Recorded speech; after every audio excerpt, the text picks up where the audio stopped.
Bonsoir à tous et bienvenue dans ce point de l'actualité. Le vice-président de la République était ce samedi à Séguéla. Il a présidé la cérémonie d'hommage au président de la République organisée par les populations du district du Woroba. Les différentes régions, le Worodougou, le Béré et le Bafing ont salué les progrès socio-économiques dans ces localités. Les choses se sont améliorées dans cette partie du pays ces 10 dernières années. Routes, écoles, centres de santé, eau potable, électricité, autant de réalisations qui justifient ce moment de reconnaissance au chef de l'État.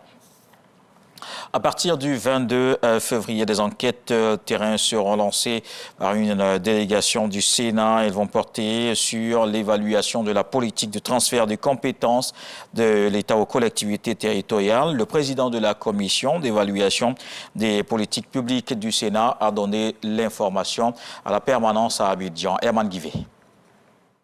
Permanence du Sénat à Abidjan. Bakary Ouattara, président de la commission d'évaluation des politiques publiques de l'institution, face à la presse. Avec lui, plusieurs membres de cette commission. Objectif de cette conférence de presse, annoncer le lancement des enquêtes terrain menées par la commission qu'il dirige en vue d'évaluer la politique de transfert des compétences de l'État aux collectivités territoriales. Le Sénat, qui adresse toutes les questions relatives aux collectivités territoriales, a décidé de mener cette mission d'évaluation de la politique de transfert des compétences de l'État aux collectivités territoriales. Il s'agira de réaliser une étude qualitative, descriptive, pour aider à la prise de décision par des recommandations pertinentes du gouvernement. Cette étude s'effectuera auprès des structures engagées dans le transfert des compétences, que sont les ministères techniques, environ une vingtaine ont été répertoriés, le ministère de l'Intérieur et de la Sécurité, surtout par sa direction générale de la décentralisation et du développement local, le ministère du Budget et des Finances, le ministère de l'Économie, du Plan et du Développement, les fêtières de collectivités territoriales dont l'IVUCSI, Union des villes et communes de Côte d'Ivoire, la RDCI, Assemblée des régions et districts de Côte d'Ivoire.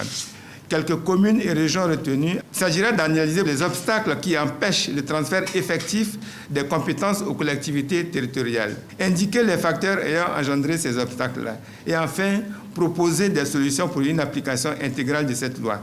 En quoi consiste ce transfert des compétences de l'État aux collectivités territoriales? Mieux, quels bénéfices pour les populations?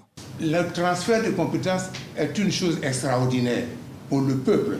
La plus-value s'apprécie à travers le développement de proximité, la rapidité dans l'exécution des missions sur le terrain. Ça permet aux populations d'apprécier l'action qui est conduite. Il faut que la base participe à son propre développement. C'est extrêmement important. Au terme de ces enquêtes terrain, un rapport de mission sera élaboré. Ces données restituées du 24 au 28 mars 2025 avant d'être transmises au secrétariat général du gouvernement. Et puis le gouvernement ivoirien qui poursuit ses actions pour une meilleure qualité de l'enseignement dans les écoles. Des enseignants seront bientôt recrutés pour renforcer les effectifs.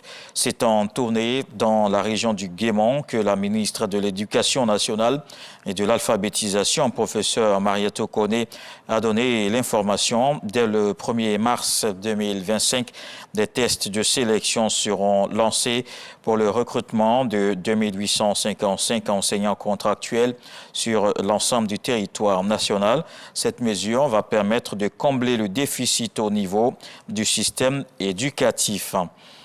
Dans le reste de l'actualité, le Hamas a libéré ce samedi 6 otages israéliens dans 3 sites différents. C'est le 7e échange contre des prisonniers palestiniens.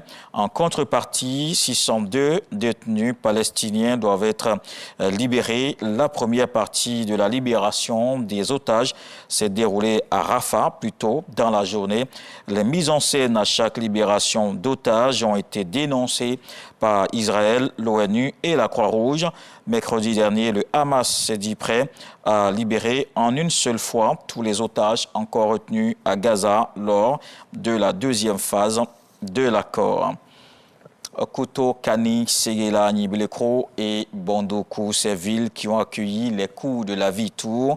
Cette caravane initiée par la célèbre journaliste et écrivaine Nzata Ouattara prône la culture de la lecture et de l'excellence à l'école. Des concours de dictée et de lecture ont marqué chaque étape de cette 8e édition. On fera le point avec Nzata Ouattara dans la page culture. Elle est l'invitée justement de cette page culture. On se retrouve donc à 20h.